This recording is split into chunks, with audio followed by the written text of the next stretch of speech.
Hello, my name is Aaron Claiborne with Wisconsin Voices for Recovery. Today I have Erin with me to speak on her experiences with stigma. How you doing today, Erin? I'm doing pretty good. How are you doing, Aaron? I'm doing well. Thank you for asking. So now I'd like to ask you, what are some of the damaging effects of stigma that you've experienced? Yeah, that's a great question. And I think, like we were talking, there's so many overlapping things with the word stigma. And when I was thinking about this question, one of the things that really came to mind is that we were a family struggling with our son Logan, who, was using, had gotten into some substance use. And we were desperately asking for help from our community, the school that he belonged to. And we were starting to really feel a lot of resistance, a lot of resistance. In fact, we were told at one point when we were reaching out to the school with certain issues, wow, you guys are the rare family. Usually we get parents complaining that we're doing too much consequencing, or that, they don't want their kids consequenced, or in specific situations where we were saying, please, help him by, if he's not in school, please help him by, giving some sort of consequence so it's not dragging here into our home. And we were just like the rare parents that were trying to follow through.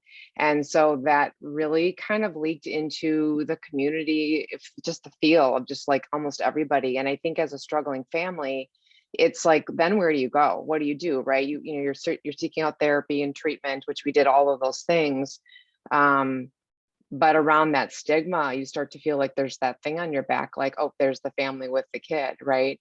And what's happening now is that I think the awareness is getting out there, which is why it's great you guys are doing this, is that um, there's so many kids who don't even have time to get a substance use disorder because they're finding out, they're getting something and dying right away, or the substance use goes so quick because the drugs are so laced or heavy or whatever. And I think that's kind of what happened with our son Logan. Like his, he did cross an invisible line to an addiction at some point. I don't know when it was, but this is happening so fast. And I don't think people out in our world, communities, administrators of schools, I don't think they understand that.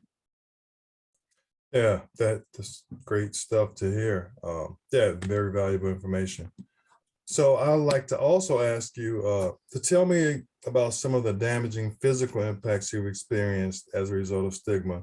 For example, in relationships, Mhm. finances, work, housing, medical care, or health care.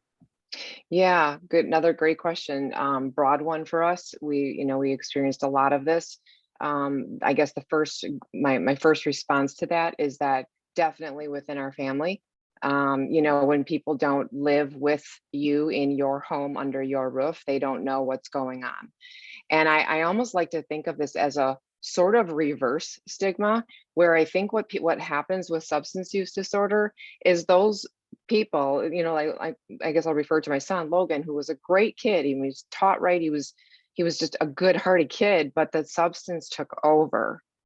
And people don't understand that. Our family did not understand that. They didn't understand what they were hearing were twists and lies and turns to what was really happening. So what happens, and I know this happens in other families because I deal with it in my practice, is that the families start judging. The families, outside people, friends of that kid, though we got so many judgments about the family. What are they doing wrong? What's going on in that home?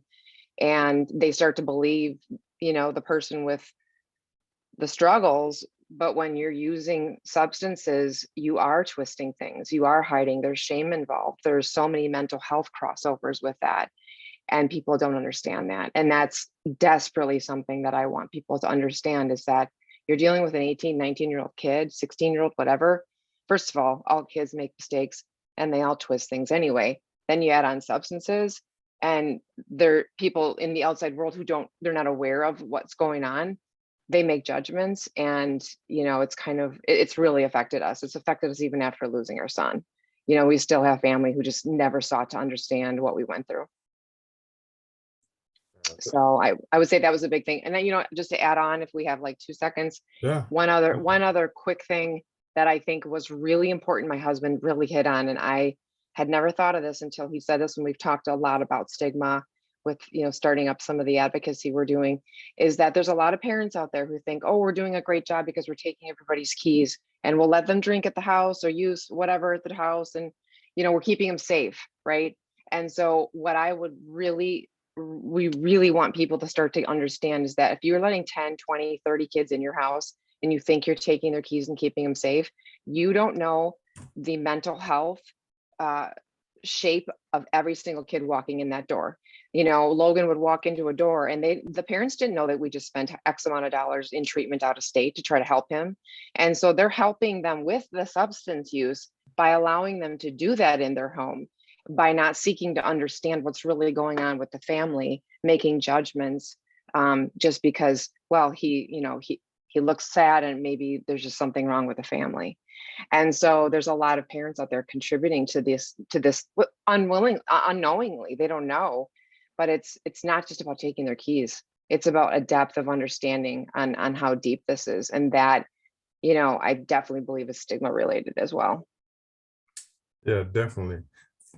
Thank you. That was very insightful. Great information. I think a lot of people need to know from different aspects what's going on with friends, family members. I love the advocacy work you guys are doing, and I appreciate Thanks, you being Aaron. here. Do you have any other final thoughts before we end in our last minute or 30 seconds? Just that I won't stop. I think the combination of my Wisconsin license as a therapist and just as a mom, I think it's so important for people to know it's okay to say us too. Like, we struggled too. We had a kid that struggled too, because it's not always about them being exposed to abuse or major trauma. I think Logan had his own trauma with friends and feeling left out and being bullied, but it's not always something that points back to substance use in the family. And we've just somehow got to get rid of that. So it's okay to raise your hand and say, we need help, ask for help. So the biggest thing, ask for help. It's okay to say, we're struggling with a kid. Yeah, definitely. Powerful words. We will not stop. That's right. Very inspirational too. Well, Thank you. Aaron, yeah, thank you. Aaron, I'd like to thank you for being here. I appreciate your time, your input, your insight.